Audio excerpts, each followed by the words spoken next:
ગૃહ રાજ્યમંત્રી હર્ષ સંઘવી, પોલીસ મહાનિર્દેશક જેને ગુજરાત પોલીસના વડા કહેવાય છે તે વિકાસ સહાય અને અન્ય ઉચ્ચ પોલીસ અધિકારીઓની હાજરીમાં એન્ટી ડ્રગ્સ મૂવમેન્ટ માટે એક કાર્યક્રમ યોજાયો અને આ કાર્યક્રમમાં ગૃહ રાજ્યમંત્રી હર્ષ સંઘવીએ મોટો હુંકાર કર્યો છે કે રાજ્યનો કોઈ પણ યુવાન નશાનો આદિ બને તે કોઈ પણ કાળે ચલાવી લેવામાં નહીં આવે અને પોલીસ પણ તેના માટે કટિબદ્ધ છે।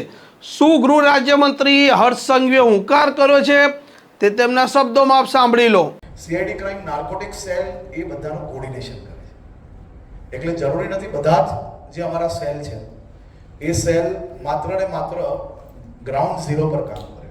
આપણે અલગ અલગ વ્યવસ્થાઓમાં અલગ અલગ એજન્સીસને જોડેલી છે। અમારી સિસ્ટમ એ પોલીસ, ગુજરાત પોલીસે શું કામ કર્યું ને, અને ગુજરાત પોલીસ ઓવરઓલ બધા જ એક એજન્સી, એક ટીમ તરીકે આમાં કામ કરે છે।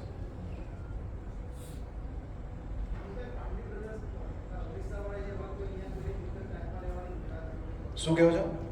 એનું બી કામગીરી ચાલુ જ છે। મિલકત તો ટાંચમાં જવાની જ છે। હા, એટલે એની બી કામગીરી આમાં ટોપ ટુ બોટમ ને બોટમ ટુ ટોપની માહિતી એટલે શું, એની સંપૂર્ણ પ્રોસિજર હોય છે અને પ્રોસિજરના માધ્યમથી આ કામગીરી થતી હોય છે। પ્રોસિજર જેમ ઓડિશાની પૂર્ણ થઈ છે એવા બીજા 20-22 કેસમાં ગુજરાતમાં ચાલુ છે અને એ કેસીસની અંદર બી આપણે સફળતા પ્રાપ્ત થશે જરૂરથી।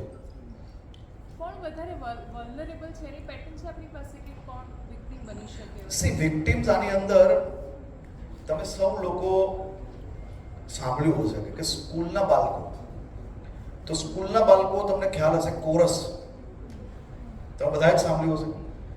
એટલે કોઈ બી યુવાન છે ને, હું જ્યારે નાનો હતો, હું મારી જ કિસ્સાની તમને વાત કરું છું, દેશભરમાં દુનિયાભરમાં વેપાર જોડે જોડાયેલો હતો તો જવાનું થતું હતું અને ફેશન સ્ટેટમેન્ટ અને દુનિયામાં તમે જ્યાં જ્યાં ફરતા હો, લોકોને જોતા હો અને એક્સેસિબિલિટી જે રીતે વધી છે આપણી સોશિયલ મીડિયાની અંદર, એ રીતે લોકો વધારે જોતા હોય। હું દુનિયાભરમાં મારો પ્રવાસ થતો હતો ત્યારે, અને ધીરે ધીરે કરીને મને ના અંદાજો આવ્યો કે હું ક્યારે સિગરેટ પીતો થઈ ગયો, હું ક્યારે દલદલમાં ફસાઈ ગયો ને દલદલમાંથી બહાર નીકળતા મને બહુ ખૂબ મહેનત કરવી પડી।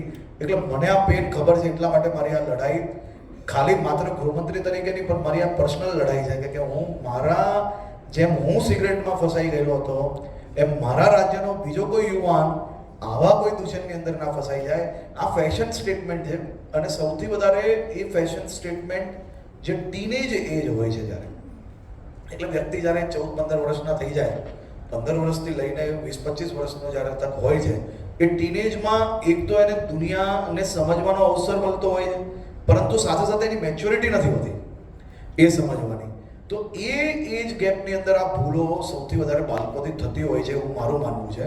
અમે ઘણા બધા પેરેન્ટ્સને બોલાવ્યા છે, ઘણા બધા પેરેન્ટ્સને અમદાવાદ શહેર કમિશનર બી મળ્યા, સુરત શહેર કમિશનર બી મળ્યા।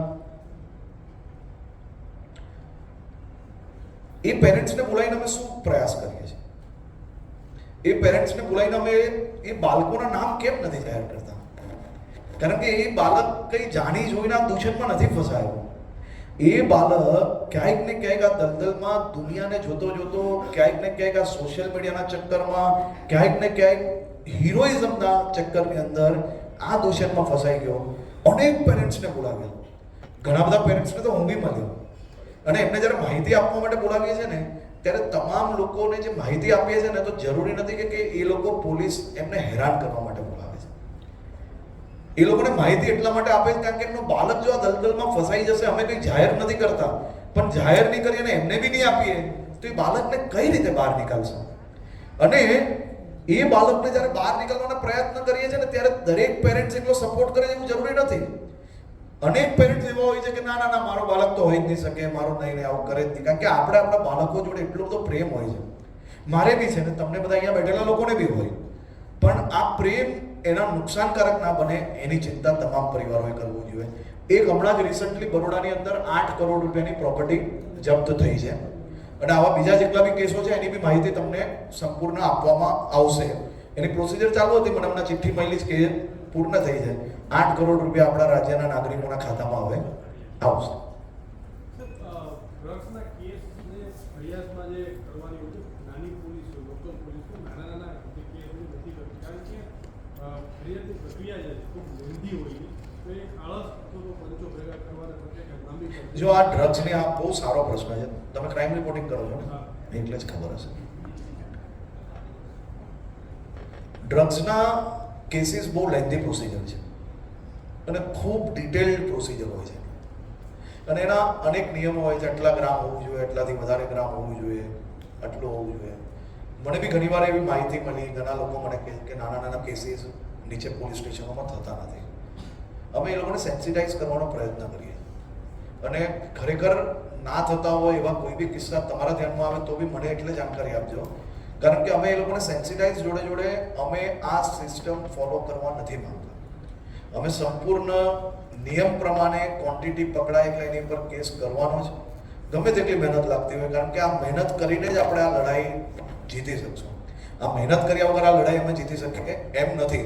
હું એમ નથી કહેતો કે કોઈ જગ્યા પર આવી ઘટના નહીં બની હોય, પણ અમે પ્રયત્ન કરીએ છીએ કે કોઈ જગ્યા પર આવી ઘટના બને નહીં, કારણ કે આવા એક એક વ્યક્તિને પકડવા એ બહુ મુશ્કેલ કામ હોય છે.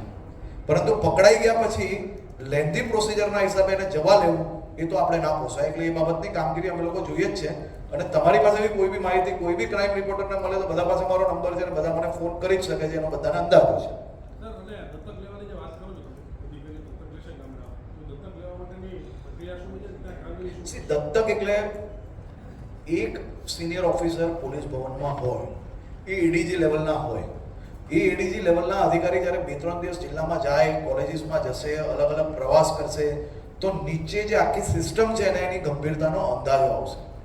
એટલે માત્ર એસપી લેવલે આ પ્રોગ્રામ નહીં ચલાવવા માંગતા, એ અઠવાડિયે પોતે જેને જે જિલ્લો આપ્યો હશે એ એમના જ રેન્જ આવીથી તો પોતાનો રિવ્યૂ લેશે, પરંતુ પોલીસ ભવનમાં બેસેલા અધિકારીઓ બી જે જિલ્લાઓ આપ્યા છે એનો રિવ્યૂ ડાયરેક્ટ એટલા માટે લેશે કે એની ગંભીરતા નીચે સુધી વધે, તે માટે અમે આ પ્રોસિજર કરવાના છે. સર, ખાસ તો અત્યારે જે ડ્રગ્સનું પ્રમાણ વધ્યું છે, અત્યારે ઘણા બધા લોકો ડ્રગ્સ લઈ રહ્યા છે, પણ આપણા ગુજરાતની અંદર રિહાબ સેન્ટરની અછત જોવા મળી રહી છે. અમે હેલ્થ ડિપાર્ટમેન્ટ જોડે એ સંકલન કરીને વધુમાં વધુ વધારો, સાચી વાત છે. અમદાવાદમાં મેં એક રિહાબ સેન્ટરની મુલાકાત લીધી હતી.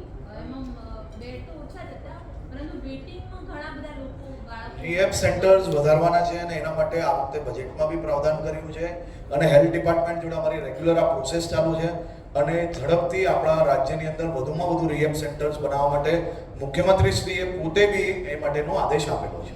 આમ ગુજરાતમાં જે દિવસે ને દિવસે ડ્રગ્સ પકડાઈ રહ્યું છે તેને લઈને તેમનું કહ્યું છે કે ડ્રગ્સ પકડવા માટે સરકાર કટિબદ્ધ છે.